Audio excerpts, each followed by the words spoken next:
Thank you for tuning back into the Walk On Pod. I'm Luka Abdalovic, and with me, as always, is Jared Waters and Tommy Ball. And today we're back with another very special guest. This is a very close friend of mine. We've known each other since sixth grade, I believe. And I won't go too far into her story because I don't want to steal her thunder here or anything. But you'll hear over the next hour or so. She's doing some really big time things in the world of sports, and we thought it'd be awesome to give her the platform to talk about it. We have my friend Sydney Northcutt with us here today. Sid, appreciate you being on. Thanks, Luke. I appreciate it. I know I was thinking about it too, and I was like, wow, we've really been friends now for, I think, now we're kind of old, so longer than we haven't been friends, which is cool. I feel that way every day I see Luke. Yeah. Yeah, yeah, yeah. Jared and I did meet sixth grade as well. So there Oh, you go. wow. No. Same I think it timeline was there. what, like math class, science class? Geez, who Is did we that what have? it is? Was it Floater Miss Covington? class. Floater class. You said no. Sid was very smart, right? So if I was in the same classes as her, that meant I was doing something right in school. And again, she'll get into that here. But I don't want, like I said, I don't want to take your thunder here or anything. So you can kind of start wherever you want to go from, and I'll do my best to fill in any details that I know you'll humbly skip over, and we'll go from there. Sure. Let me just pause so nobody contacts me while we're here. Okay, cool. Anytime. Um, yeah, so I grew up in a very, very sports-filled family, just like Luke too. So sports have just always been a big part, if not like the biggest part of my life. And whether that's for good or bad, I think as I'm like growing older, I'm learning that, maybe there should be a bit more parts to me, but always was the biggest part. I pretty much played every single sport growing up, tried every single sport, loved every single sport. Whether that be basketball. I'm a really big NBA fan, so it's kind of weird. Everybody assumes that I play, but I didn't even really play that competitively, or competitively at all. Kind of stopped in like fourth or fifth grade. Gave it a go. I think freshman year they let me do a couple practices, which was really fun, but unfortunately just couldn't make it work with club volleyball schedule. But tried every sport, and I think it was around when I was 10 years old that I really singled out volleyball. So I was a big time volleyball player growing up pretty competitively. Yeah, I was about like 10 years old. And when you think about volleyball too, it's like it's not really a sport you can just play when you're 6 years old. Like your body needs to develop a little bit more. Like if you're trying to make a platform or trying to hit the ball, like it's not like a soccer where it's like the very first sport you're put into when you're like 3 or 4. So I was like 10 when I really found it, and became competitive about 12 years old. So I had to quit everything else just because of the schedule. It's club volleyball, you're traveling a lot.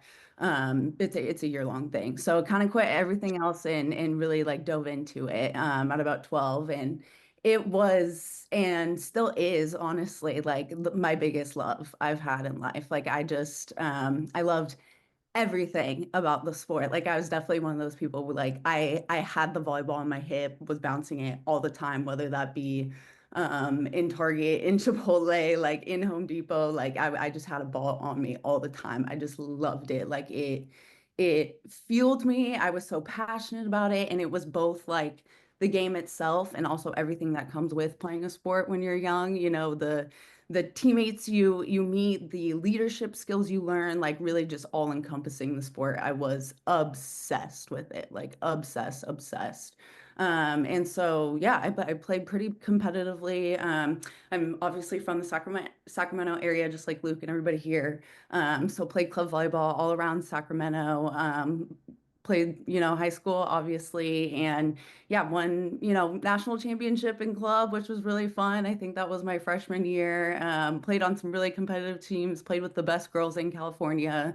Vista was so fun. High school was really, really fun. In the volleyball world, high school isn't necessarily as competitive as club, but I just like had such a good group of girls in high school. So I truly enjoyed like every single moment of the sport. It built, who I am as a person. I would not be the same person that I am without the sport. And it's actually crazy that I was thinking about it before hopping on here. Like my career was pretty short. I stopped playing in high school. And so I really played for like 6, 7 years. And it just struck me as like, wow, I can't believe how much of that shaped who I am. And it was really only like kind of a short amount of time. Now, like I said, we're getting old, so we have a few more years under our belt. And in the grand scheme of things, it's not everything I did, but it really felt like everything about who I was.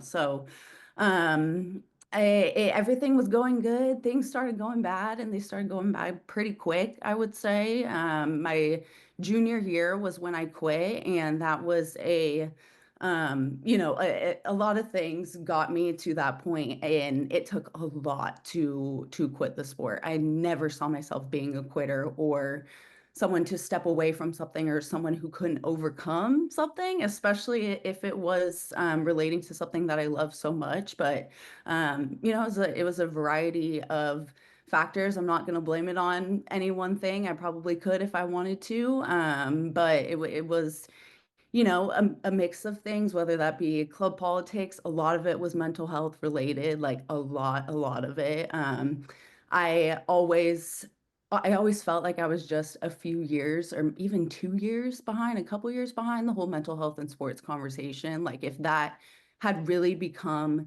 mainstream just a couple years earlier, I think I could have, survived and could have made it through. So, it was a lot. Club volleyball is crazy. Like I know basketball is crazy, club basketball is crazy too, travel ball is crazy, like every sport is crazy, but club volleyball is insane.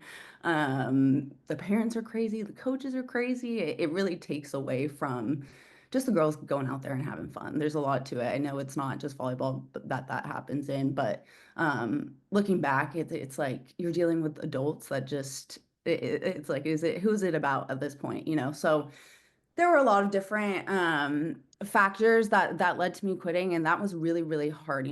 Every single it felt like second that I spent with my time was to get a college scholarship, was to play D1 volleyball. If I was going to spend this much time, if my family was going to invest this much time, my parents, my siblings, I cannot thank them enough for like the amount of hours that they spent at a volleyball court. Like this was a whole entire family investment. If my entire family was going to invest this much, like I had to play D1 volleyball. I had to get a scholarship. And so I think like the hardest part of quitting was just kind of feeling like I failed at that, that was like the ultimate goal and I couldn't achieve it. And so when I quit, it was hard. It took like honestly forever. And I'm honestly still kind of trying to figure out like exactly who I am as a person. And I think when you're so attached to your sport and everybody knows you as a volleyball player, it's your identity. It's like you don't know anything else about yourself. And I think within the last honestly like few years, I'm realizing that that's really how I saw myself for like the majority of my life. And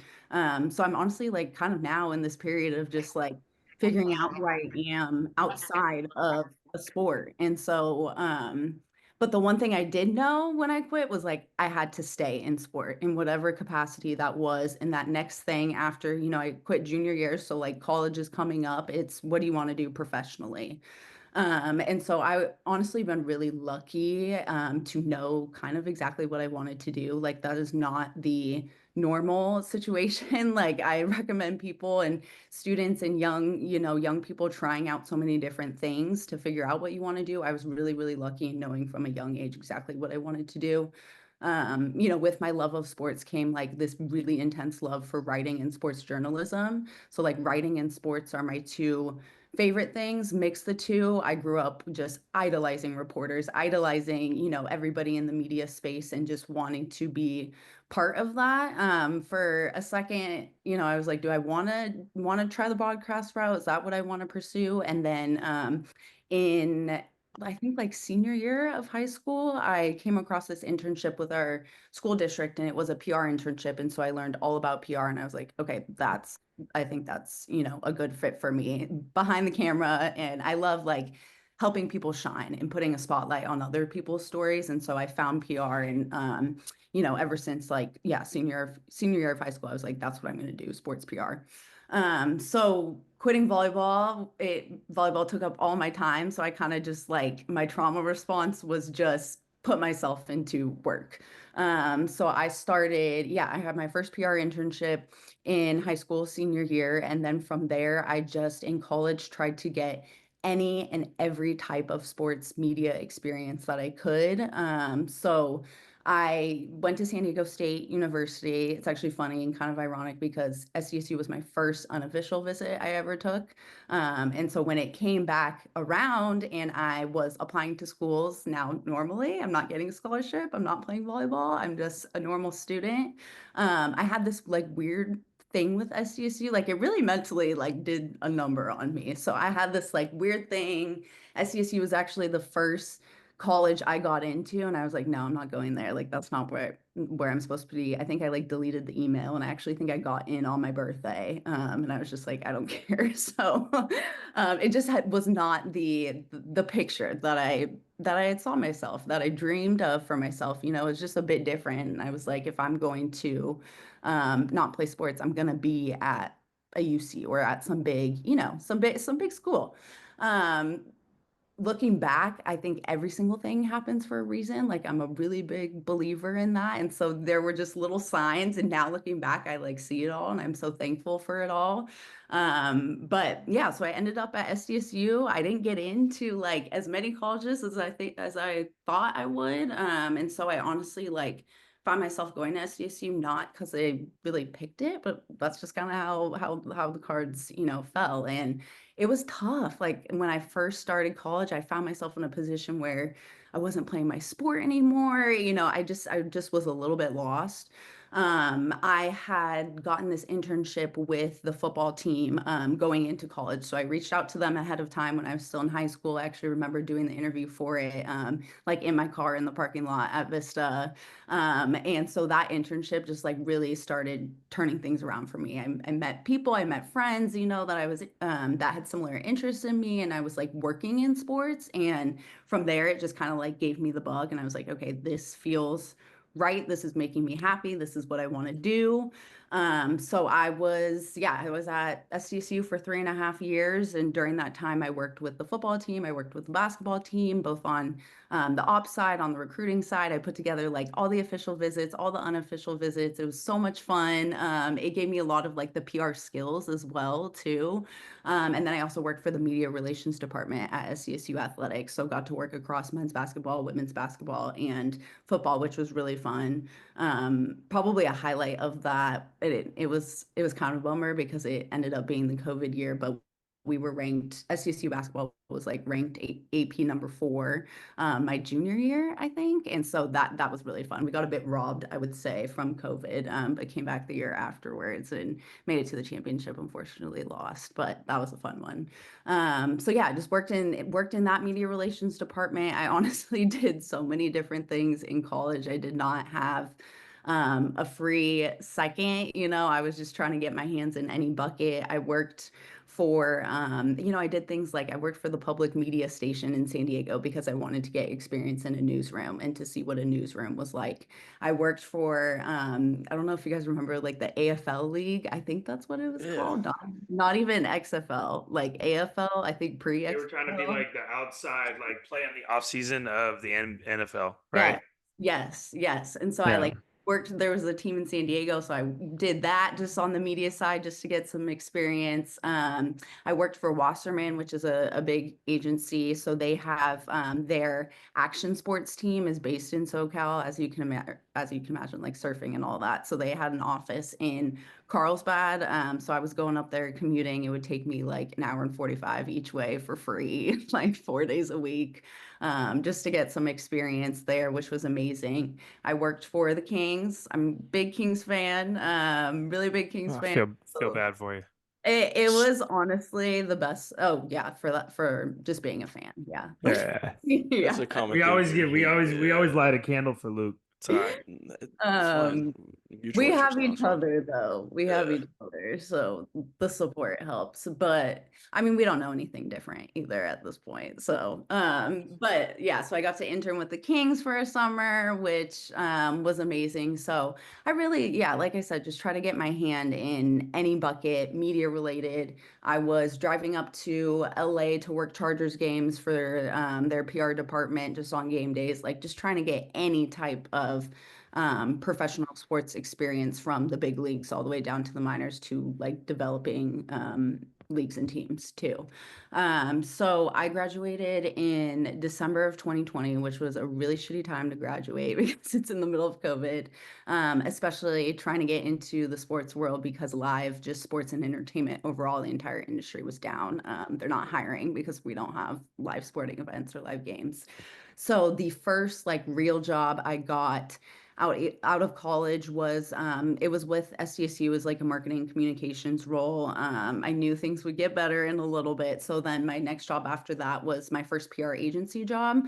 I worked for Fleischman Hiller. They're one of, if not the largest global PR agency in the world.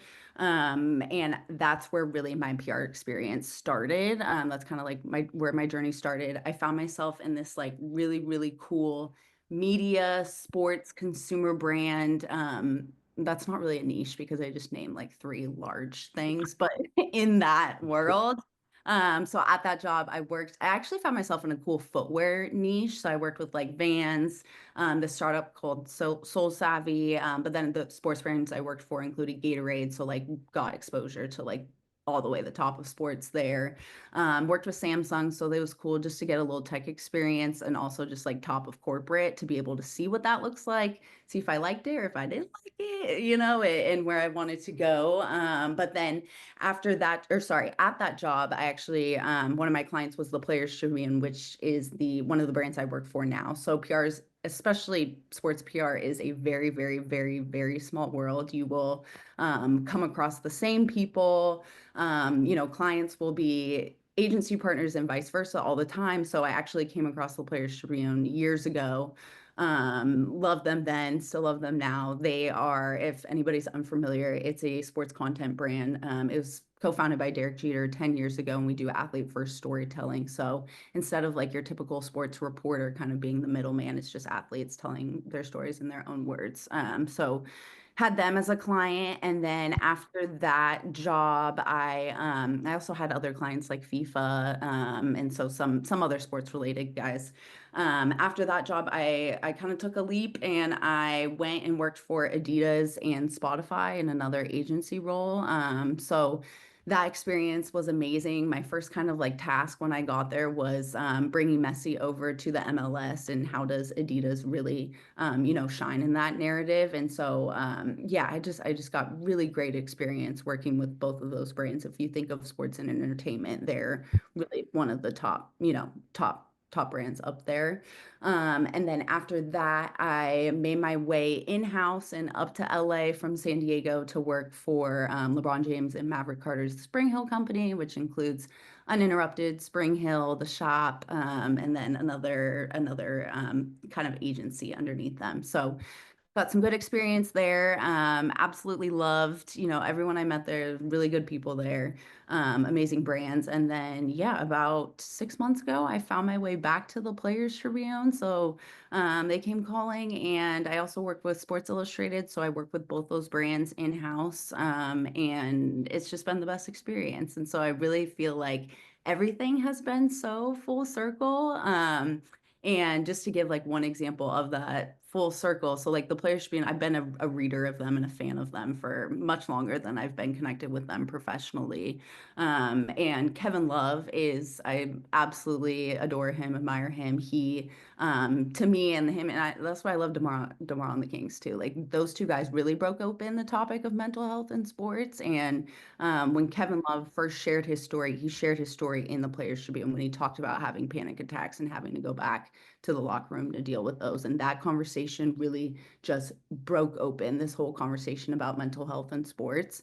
And so that story was in the Players Tribune. And I remember reading that when it came out. And I just had this feeling of like that is what was happening to me when I was playing volleyball. And I could never articulate it, could never even make sense of it. It was like performance anxiety wasn't even really like a term that I had ever heard before. And so it just has come so full circle with the Players Tribune. We just celebrated our 10-year anniversary, celebrated that moment. And I couldn't be happier to now be putting my time, energy, effort into things like that because I know how it affects people because it affected me so deeply too. So yeah, that's just a little bit of the professional journey, but it's also very related to like personal and sports and volleyball and all that. And yeah, like I said, I just couldn't be happier with like the places that I'm really spending my time right now. And I feel like so proud to be attached to the things that I'm attached to. And that's a feeling that I've wanted to maintain, throughout sports into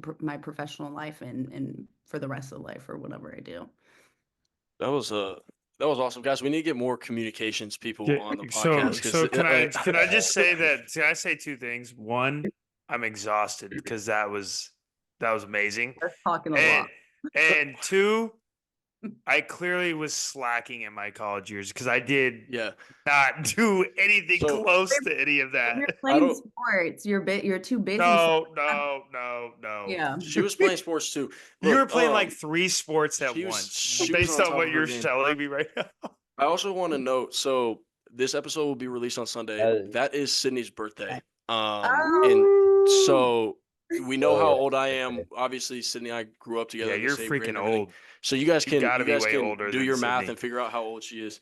Yeah. I don't, Math. we don't got to put that out there. But if you just listen to her story or anything, you wouldn't think that that's coming from someone as young as she is in the That's what field, I'm right? saying. That was So like, yeah, that was crazy.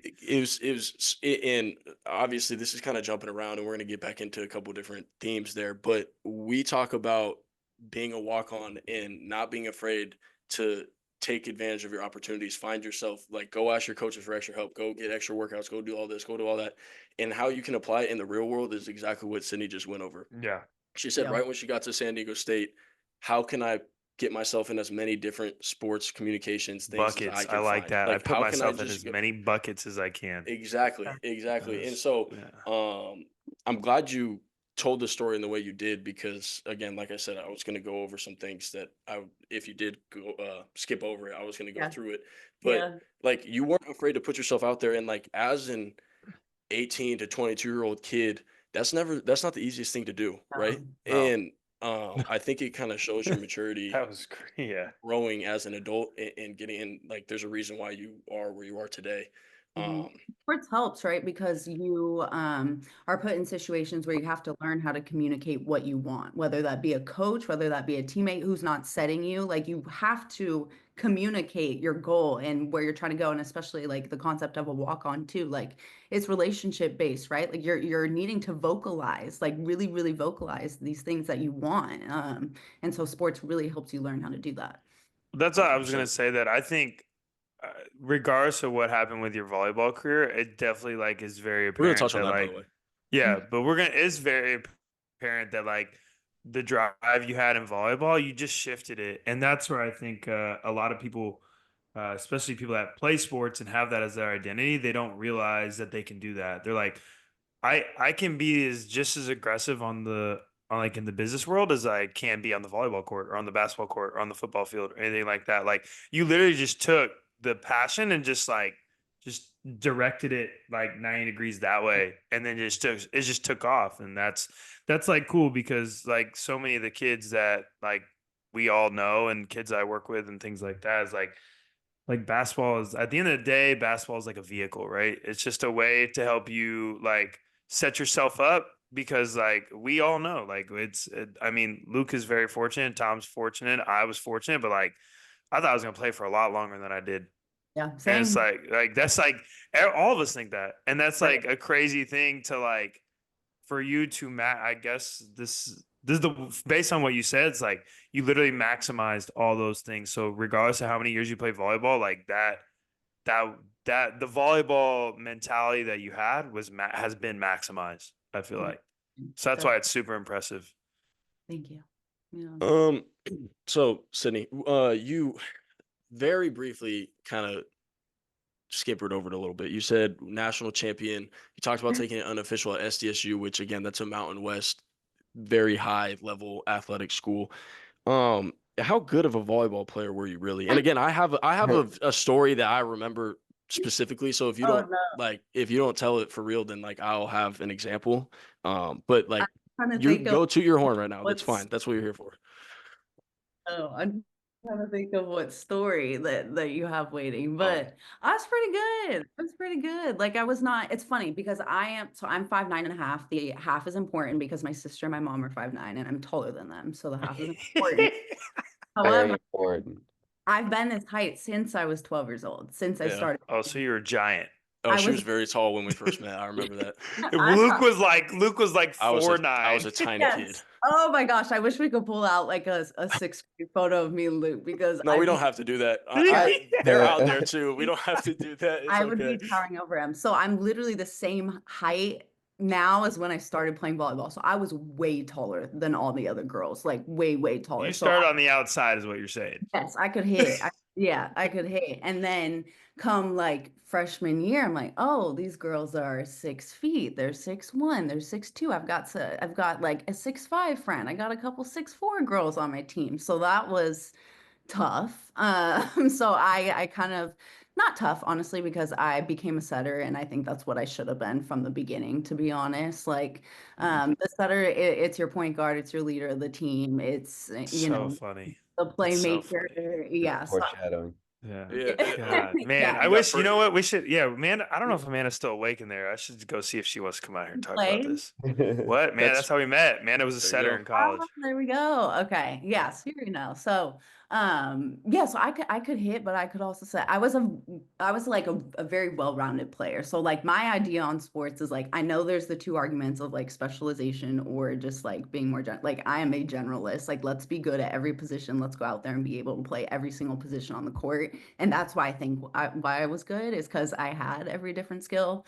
But yeah, I was pretty good. I got some awards. On both the club and Luke can you just stop talking? Luke's about to So, flame you. I can so see him. Sid, I Can we want to just say get it the was freshman flames year. out? It Let's was go. freshman year. It was probably one of those classes that we had together. The way that Vista worked is like you were probably in like similar classes if you were like on that same path, right? So I think we had maybe 2 or 3 classes together. And Sydney had a handwritten letter from a very high level prestigious university. And I remember at the time I was going through AAU basketball, and that's when like these AAU coaches were like trying to intimidate you, and they're like, "How many of you have talked to a college coach? How many of you have a letter? How many of you have a handwritten letter?" And like obviously, as the questions keep going, the hands keep going down, and like nobody had a handwritten letter. And I was like, "Here's my friend that I'm just in English class with, and she's got a handwritten letter from a Division I team." I was like, "This is crazy!" Like, so that was like a reality check for me. I was like, "Oh, like Sid's nice. Like, this is crazy." So that's like Oh, yeah. Yeah, it's that's the too level of volleyball that I remember like you being at when we were younger. Like, and like yeah. obviously you were a freshman on varsity and like all this stuff, and it was just like, okay, like Sydney's legit. Like she knows what she's doing. It was fun. Yeah, it was so fun. I started practicing with Vista's varsity team when I was in seventh grade. Um, Club I always played up, which I loved. I was always the youngest by 1 or 2 years, and so I think that also like probably affected kind of just. Who is your varsity coach, if you don't mind me asking, at Vista? I had two. It was Dave Foz, secondly, and then first was Larry Campbell. Got it. Okay. I don't know. I just Oh. missed no shade to them, but I just missed Patrick Sanders. So Got it. I had practice with him. That's when I was in middle school, I practiced with his Got varsity it. team. Got it. He is such a good coach. He went and left for Oak Ridge. Understandably, they were way better than us my freshman year, so that was a bummer. But All right. yeah. Shout out to Um, the Trojans, Was man. that a no. question? You had to ask a question, Tom, or was that a shout out? No, that was He just a just shout out wanted to the Trojans, man. He's like, hey, shout Oh out. yeah. Shout out to- to the There we go. Trojans. So as we're talking high school here too, so you talked about in high school you found that love for sports journalism and everything, and I've highlighted Miss Johnson before on the Yes. pod, and recently we had a teacher appreciation night, and they were like, "Who's a teacher that had an impact for you?" And it's been Miss Johnson. So we both were in her mass communications class, and for me as well, when I was trying to figure out kind of obviously like we talked about, the ball's going to stop bouncing, and like coming from a high academic household, like I had to figure out what I want to do in school. And my sister is in communications, and that was a lane that I found myself going into in a lot in part because of Miss Johnson. I want you to kind of talk about Vista in itself and kind of how it allowed you to figure out to weave those two interests that you have, and like obviously now you've created a career for yourself out of it. 100%. It had such a big impact. I remember going into high school. I can't remember like what those nights were called where you go and like learn about all the Oh classes. yeah. No, I can't.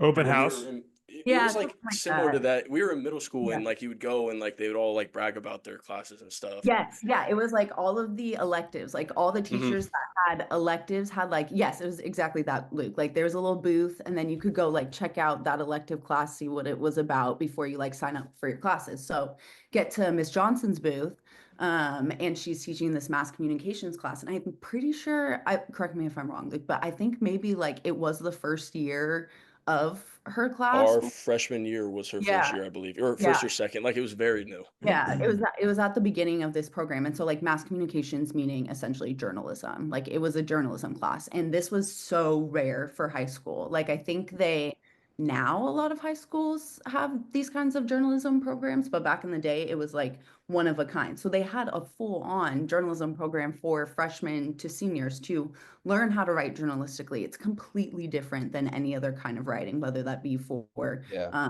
like essays or whether that be for business, like journalistic writing, it's like short and sweet. There's no adjectives. Like it's different. So it taught you how to write journalistically, taught you the history of journalism. Honestly, a lot of the things that I learned in that class, I like relearned them in college because they were part of like my college journalism classes. So Vista having that, I was so excited to go to high school, enroll in this program. It was like also a 2-year program, so you could do it for a couple years, but just having those kinds of like real life job opportunities and exposure in high school that Vista gave was huge. And honestly, when I think about like a lot of people, Luke, that were in our class, they're still doing something journalism or media related Yeah. today in their careers, like a lot, like numbers. So that class and just like, yeah, Vista just like really invests a lot in career development. I think about like some of the classes my younger sister has taken and like how those have helped her in the career she's pursuing now. So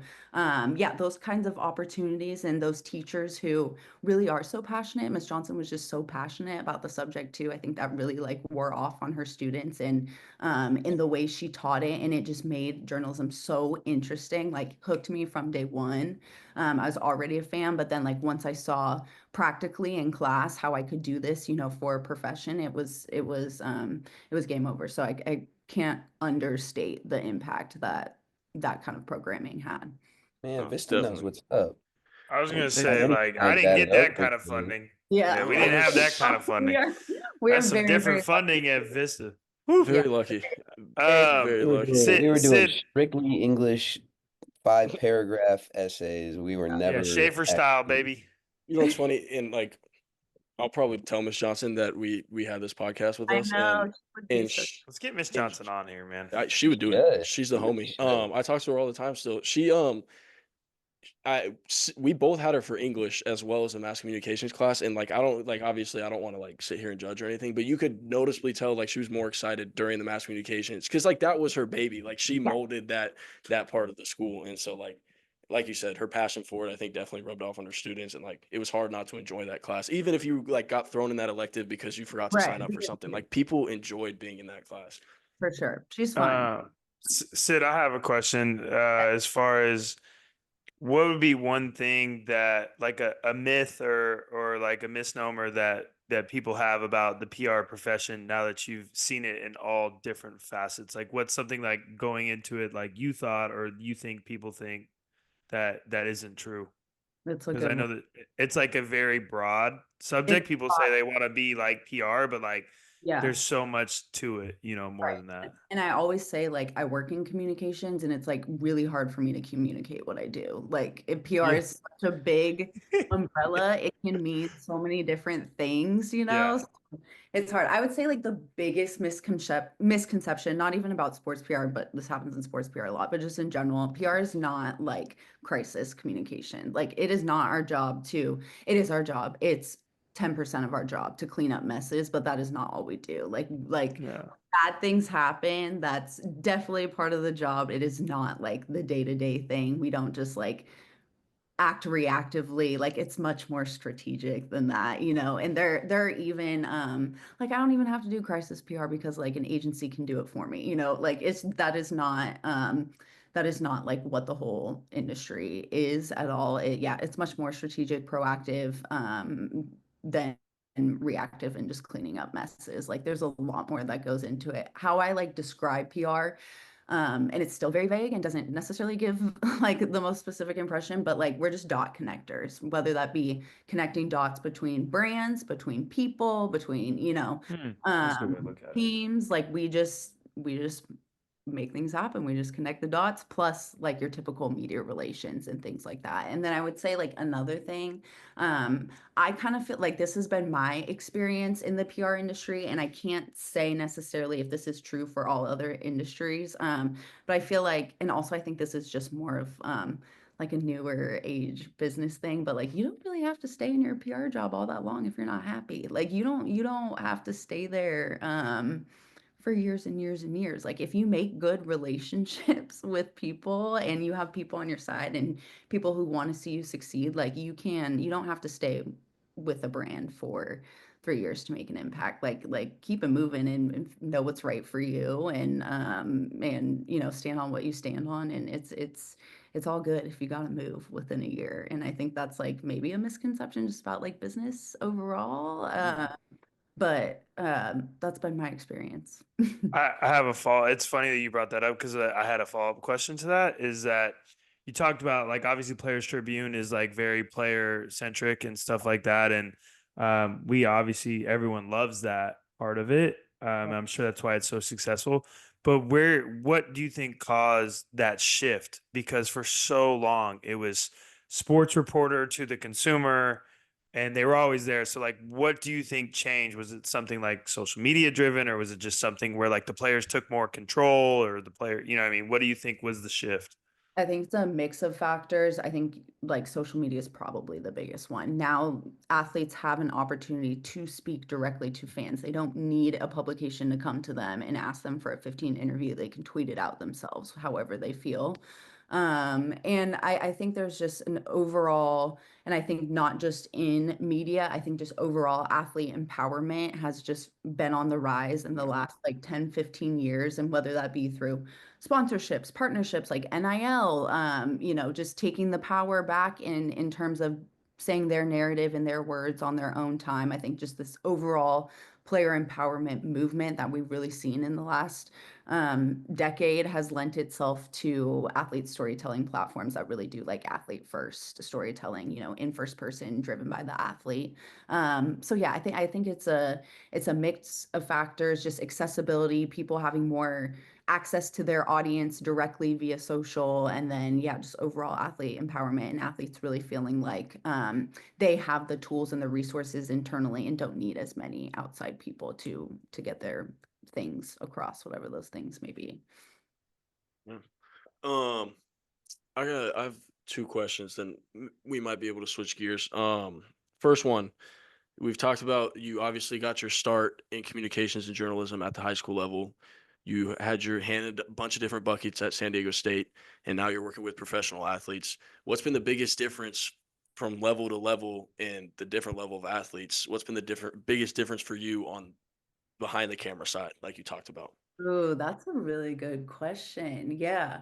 Yeah, because college athletes are much different than honestly, just like working with younger athletes, I think they're still a bit green in like what is their story? Like they don't know their story yet, Like I don't even know my story yet. Like I still have a few more years to figure that out. And so I think it's just like in terms of PR, they're more looking for you to guide them and to help them out. And whereas like now with the that I work with now, they have their brand set. Like they're gonna align themselves with this kind of, area. They have their kind of like the image they wanna not portray, because athletes are so authentic, like they don't portray anything if they're not about it. And then they can't get behind it. But I think they're just a bit more like set in their brand once you get like higher up.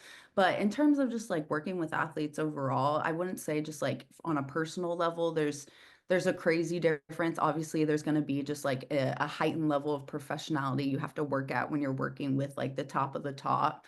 But they're all cool. They're all just grateful for your help. Like the athletes are just real, and especially if you can speak to them like they're a normal person, they appreciate it, especially at the pro level. But yeah, I would just say like overall, as you get higher and higher and higher, it's just about helping a younger athlete develop their brand. And then at the top, it's really just about helping them kind of just maintain like and stay consistent. Like it. And then Nice. I wanted to ask this one. This is kind of the more, podcast hard hitting question here. Here on the Walk On podcast, we've talked about people being afraid to take a leap of faith and take that jump because they know failure is an option, and being scared that failure is an option. You told your story about how you took a leap of faith, switching brands or switching companies or going to an internship that you didn't know if you would get, going to this other job that you didn't know if it would pan out. How do you deal with, and again, like you said, you're still figuring out what your story is. You're obviously we're still young. We're growing. We're figuring out how to be an adult in an ever changing world. How do you deal with the fact that, again, failure is an option, but this is your passion, right? So how do you deal with that reality being a thing, but continue to chase that passion? Yeah, for sure. I'm not gonna dig into the specific employer, but I definitely felt like I was in a situation where I failed and I couldn't make it work how I wanted it to. And so I think just like for me personally, and I don't know if it can be applied, I don't think it can be applied to everybody, but I'm just like kind of a control freak, and like I'm just learning that I need to let go of that, because like this idea of failure is coming from like having this vision of perfection, and that's just not life. And I'm kind of just realizing that. So kind of honestly just like letting go a bit in that sense, and realizing like why is that considered failure? Like this picture that I have, if I don't like, just like where's that coming from? Where's that pressure coming from? And also I think just like I'm very very set in my values, and the business world is crazy. And so if I can like lean at the end of the day when I close my laptop, if I can lean back on the fact that like I said, I'm proud with what I worked on. Like I know I stayed really strong in my values. Like the result is the result, and I can be proud of how I acted, and whether yeah, and whether the result is something that I wanted, if I moved in a way that I'm proud of, at least I have that to lean on, and it might not be seen as such a failure in the sense that maybe, yeah, you would think. I like that a lot, actually. I like that a lot. I mean, we talk about like leaning on your hard work and trusting your routines more Yeah, than the results and exactly. everything. And like you said, falling back on your values is an easy way to remind yourself like it's not always about the result. It's more about Right, how I handle business. right. Tommy, there you go. That was a little shout out back to the Walk With Me segment a couple weeks back. So there we go. Nice job, Luke. Yeah, professional podcaster here. Yeah, I was gonna say you must do this for a living. Yeah, they say. Fellas, you got anything, or should we hop into the starting five? I'm ready for I the wish starting I wish I had five. something. I wish I had something, honestly. Sid, Yeah. I do have to ask you one more question. This is Yeah. a very fluffy question, but who has been your favorite athlete to work with? It's a good question. Actually. Ooh. It's a good Ooh. Your clickbait question, actually. favorite. And don't feel bad about hurting people's feelings. I know. Oh my gosh, I've worked with So many, I know. no, just like everybody's been amazing. Yeah, she's like, So, oh my gosh, I'm trying to think. Honestly, I love my guys right now. Give them a shout out, D Miles and Q Rich of the Knuckleheads podcast. They're the I will That's a best. good one. I will say when we did meet in person that you did get to work with my favorite athlete. So Oh, really? What? yeah, this guy KG, man. KG. That guy's KG. hilarious.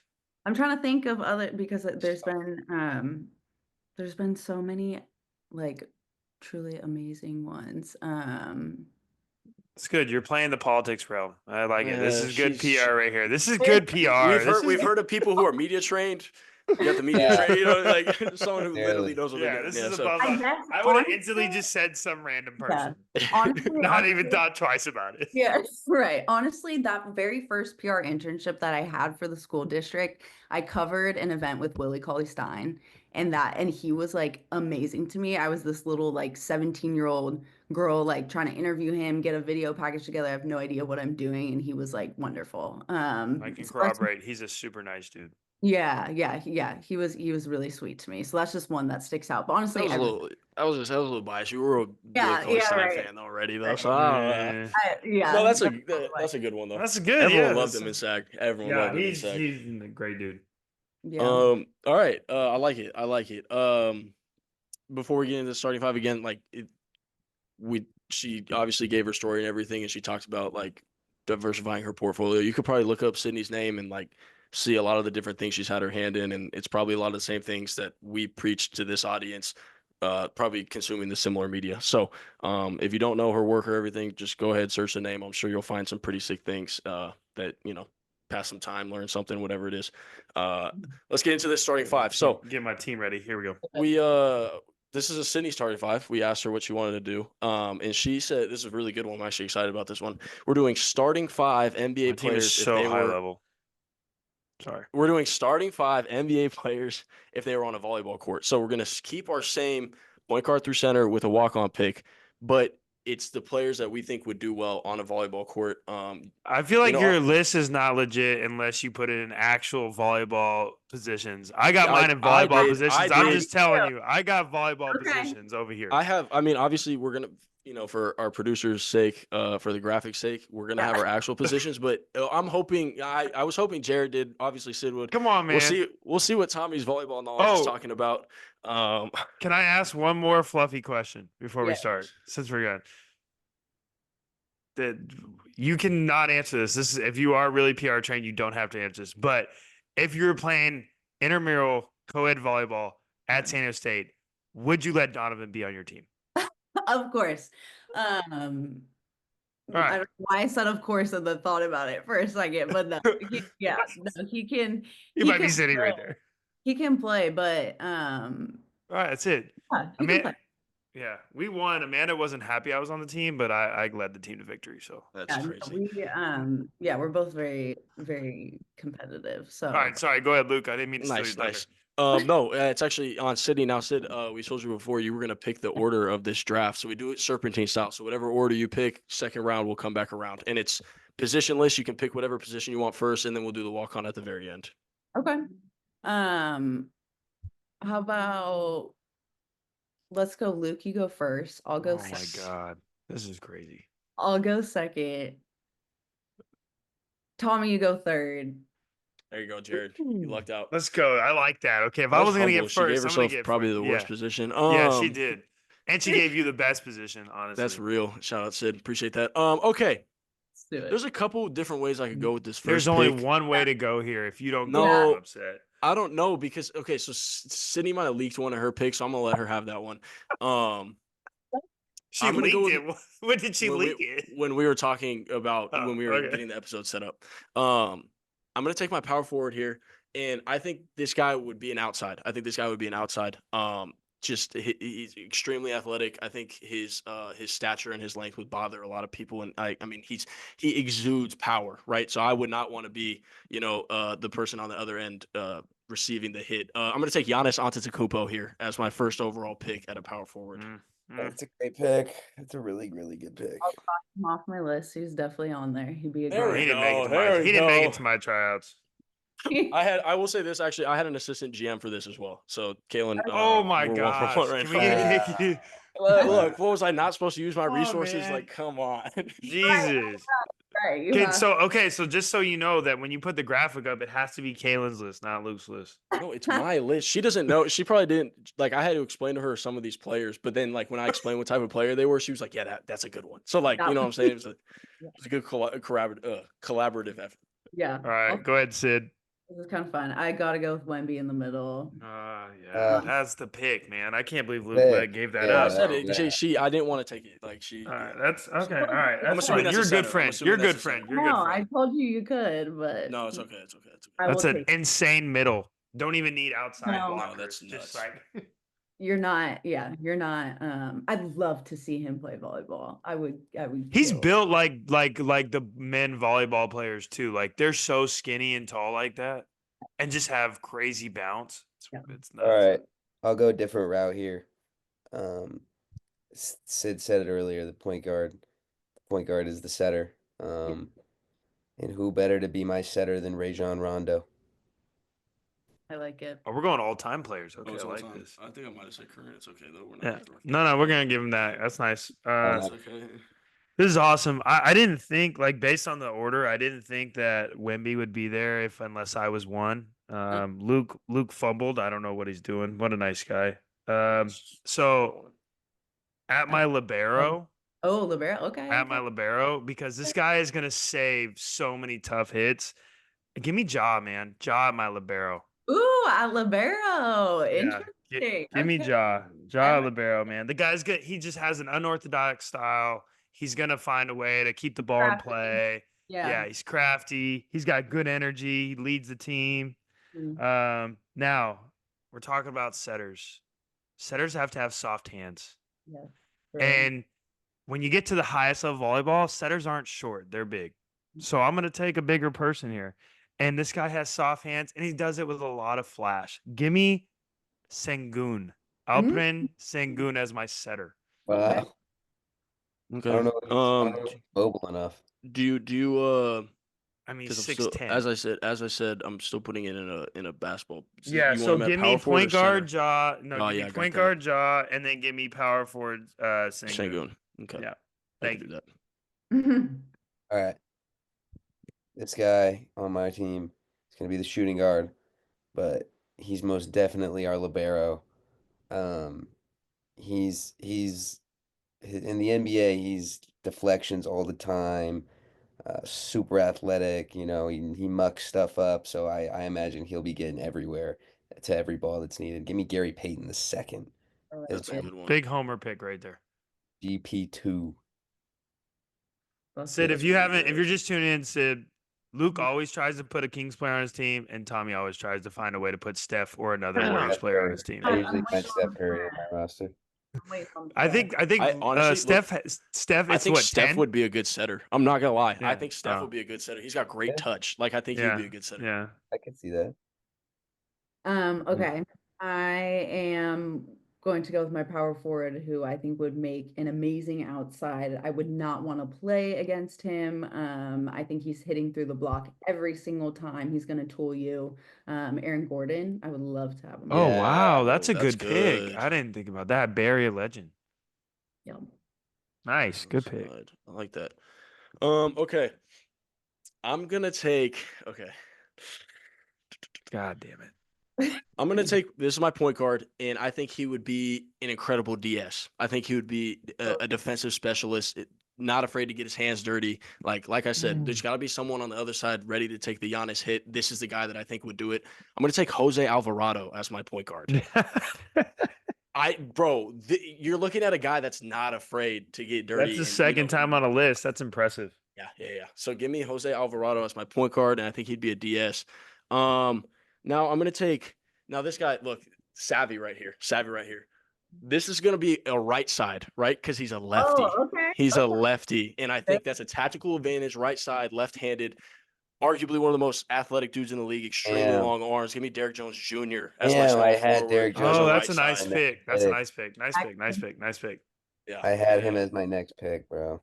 I didn't Good. know I'm if glad I we were got it. going as far as right side or if we were just going to say pin hitters overall, but you went Look, there. I mean, I again, Like I assistant said, GM, help this me isn't out. his list, Sid. Do you think Kayla knows who Derek Jones Jr. is? This is what happened. I'm gonna tell you exactly what happened because I can pin their conversation right now.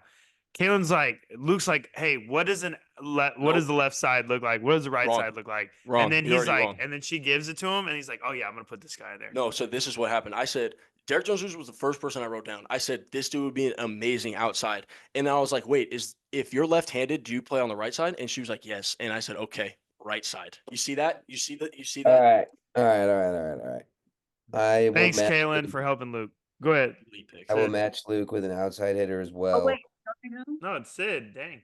Oh, I thought it was me. Yeah, Oops. bro. Excited, bro. Come on. know? Okay, I'm going to Ready be to quick. pick.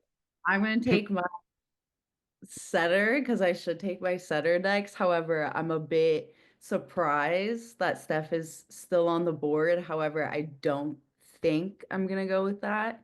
I think take Tyrese as my setter. I think he needs to be on a roster. Not hitting, but I think he's valuable as that central guy holding us together. Who was that? Albert.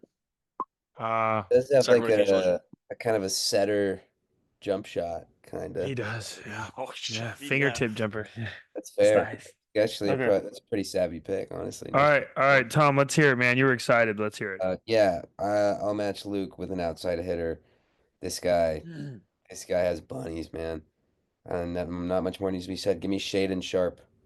Ah, ah, Shaden That's Sharp on good, the actually. outside. ah. Did you see he like recorded like the Nah. highest vertical dunk in like the past Yes. some years or like that? Yeah, like That is why he is our outside hitter. He's actually disgusting. It's kind of super crazy. athlete for sure. No, that's a good pick. Okay. Well, damn, Tom, that hurts because my team was shaping up good, but I do have backups. We had a big tryout over here, nationwide tryout. All right, so to match Luke's right side, This is I this is how have you know I made a good GM pick because everyone's making picks based on yeah, how I did it. That's yeah, good. yeah. Okay, but my right side would fold your right side in half. Okay, the amount of force and power, like sports science would probably do an entire 6-day Good show, by documentary the way. about We need to this. bring that back. And in volleyball, it's all about your 2-foot approach, right, Sid? Like if you're really gonna hit, it's all about your 2-foot approach. This guy has the best 2-foot approach. Give me Zion, man. Zion on my right side. That I was is terrifying. The amount of force coming off that ball. Zion, that's a would scary, kill scary. at the right side. He would kill. I'm upset. Yeah. I'm upset. Like that's just like yeah, you might break someone's hand. I'm That's not gonna scary. lie. It's scary. Now, I was gonna pick someone else here, but because Shaden is gone, I'm gonna kind of flip the script here. On my left side, this guy looks like he played volleyball in a random country in Europe and then end up like winning the Olympics. Again, great 2-foot approach, super tall. Give me Mattis Buzelis on my left side. Mhm. Wow.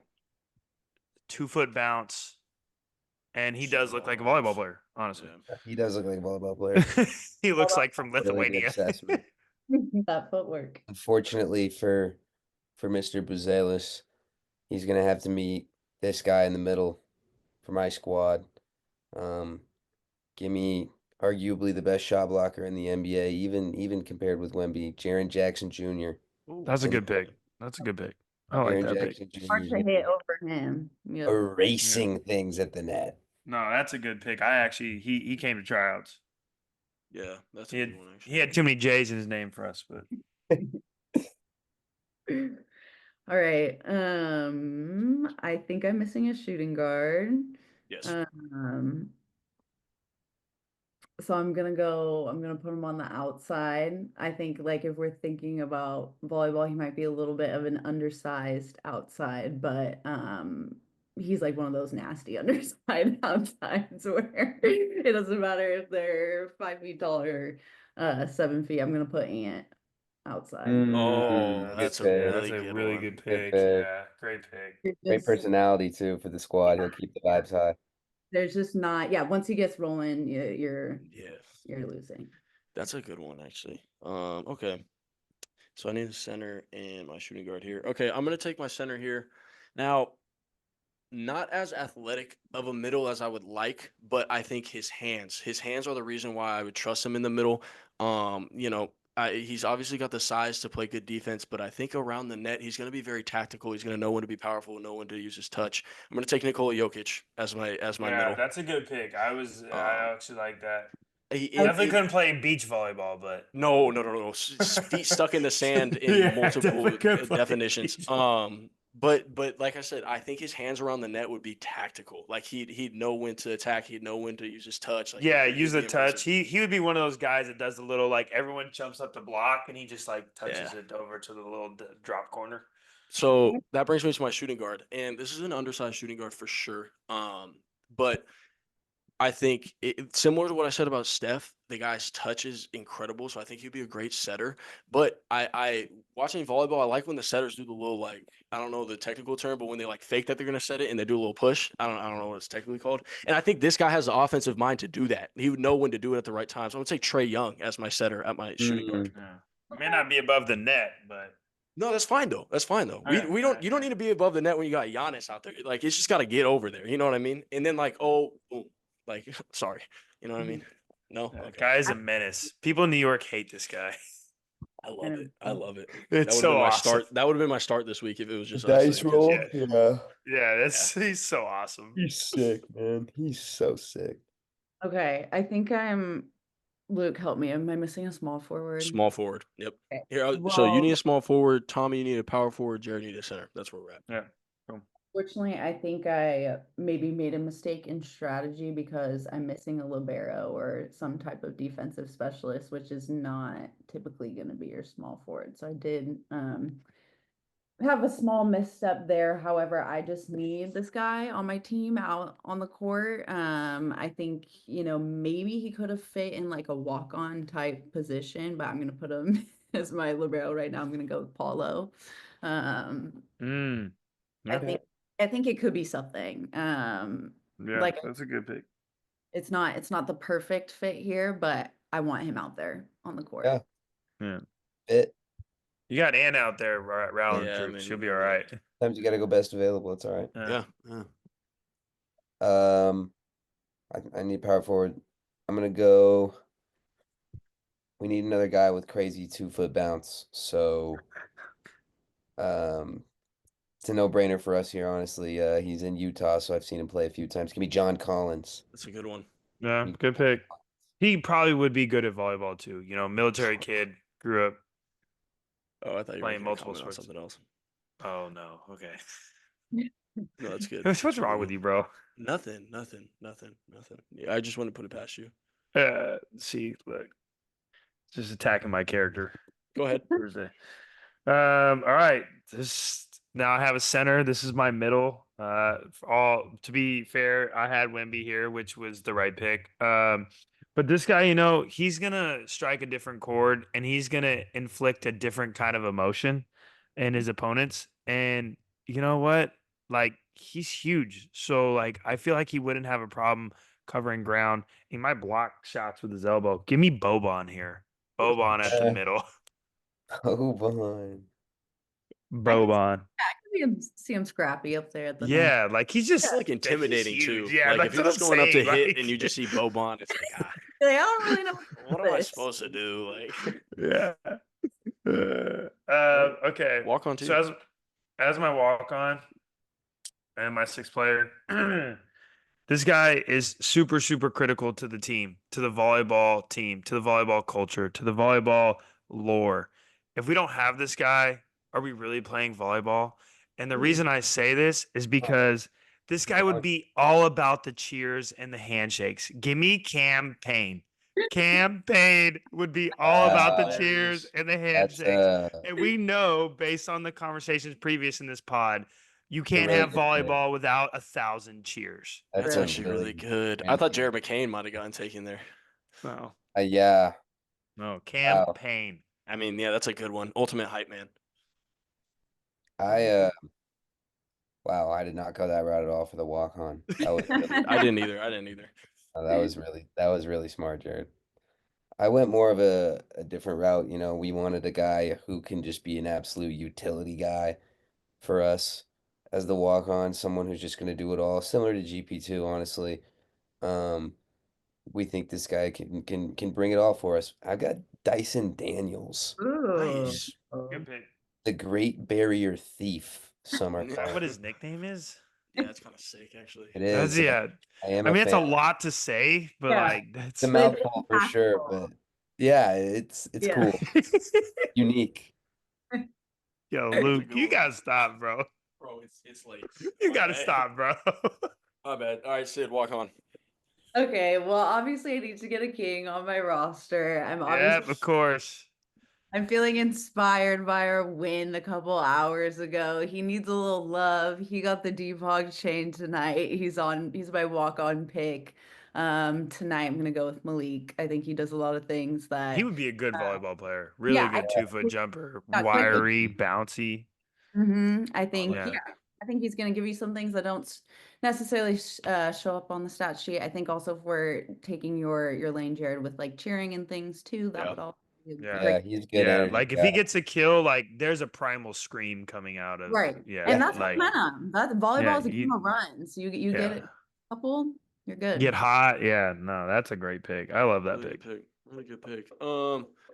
Okay, my walk on here, I really just wanted a scrappy guy. I wanted a scrappy guy. Some of what Tommy said, kind of like a do-it-all. But the way I see this player coming in and affecting the game, an undersized outside, but spends a lot of time in the back row. Okay, so just keep that in your mind. That's kind of his He position. can get from the back row. This is literally Kalen talking again. Here we go.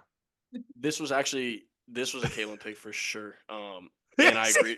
But she had me guess. She had me guess who she was talking. She was like, "I want you to guess, and this is what they would be playing," and I guessed it. So like, but again, it was kind of her. Davion Mitchell. We're gonna take Davion Mitchell as my walk on. Had to be a Kings player. He's on the Raptors. But he deep down. again, the guy's a scrappy player. The Yeah, guy's no, there's no doubt about that. That guy. he's an Talk about athlete. maximizing your potential. Yeah. All right, that's a really good starting Yeah, five Sid, there. shout out, man. That was a great. We don't get we get Yeah, some really good thanks, Sid. ideas, but that was a great idea. No, that was creative.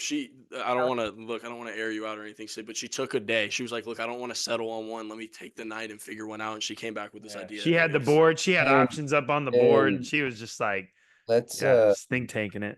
let's make sure we shout out Chase Budinger. Yeah. Yes, Yeah, that was the inspiration. Shout out Chase, man. that was the Nice. inspiration. I hope we see a lot more of Chase Buddingers in the future. I think it's really cool. I think it makes a lot of sense, and I think basketball players should play volleyball. There you Maybe. go. There you go, Jared. What you got for us, bro? Sid, do you golf, Sid, or no? I prefer people call me Sid. Yeah. Yeah, no, I said, do you golf? Oh, golf. I thought you said, do you go by? No. Yeah, sorry, my computer might have tweaked out again. Well, great. I haven't. Donovan actually asked me a couple weeks ago if I wanted to try go do it. So I think we're gonna. My brother also just started golfing, so I There think we go. we You can. guys are getting started. Yeah, Luke's a good golfer. Also, just Thanks. good business in general too. Everybody golfs. Perfect. Yeah, It's like the exactly. Office That's episode huge. when Jim Halpert's out there. Yeah, my bad. Well, so look, I got some new clubs, and my Okay. new club's been giving my distances a bump, Okay. setting me up for my short second shot. So I spike my practice with 50 chips a night, make sure every birdie putt, it's snugged up tight. Nice. Wow. It was a little long-winded. I was getting nervous there. I think there was a lot of alliteration and rhyming. I think he Yeah. almost tripped over Good his words job. a little Good bit there, job, but he Ted. found his Good way job. back. He Well, found his way back. so to full transparency, I figure out why my computer's tweaking out. It's when I put my phone on my computer that it tweaks. So I had Let's my not do phone that anymore. down. Yeah. Producers are asking. Good job. Good job. Let's stop happening. Luckily, Well I wasn't done. talking this time. Well done. Sid, thank you so much for joining. You guys. Your story is awesome. Obviously, Yeah. your Thanks, Sid. skills are impeccable as well. I'm sorry I didn't even have any good questions for you because you answered them all. All So good. No, I really really appreciate you taking the it. time. Yeah, like I said, Luke and I have been friends for a really long time. So the fact that we're kind of like at this point doing like these kind of conversations is really, really cool. And I'm really appreciative of all you guys for having me on. It was really fun. Shout out the Eagles Nest, man. Go ahead. Wish Sydney a happy birthday as well. Yeah. Like I Happy said, birthday, this- Birthday, Sid. Sid. Yeah. Happy Thank birthday, you. Full Sid. circle moment. We tend to do stuff like that over here at the Walk On Yeah. Pod. Shout out Donovan, too. What's up, Well, Donovan? listen. Yep. Yeah, he's gotta get over here so we can clean my house for my birthday party. There we go. Yeah. But yeah, thank you guys so much. I had a lot of fun. Boom. Episode 123. These are your favorite walk-ons, and we're walking out.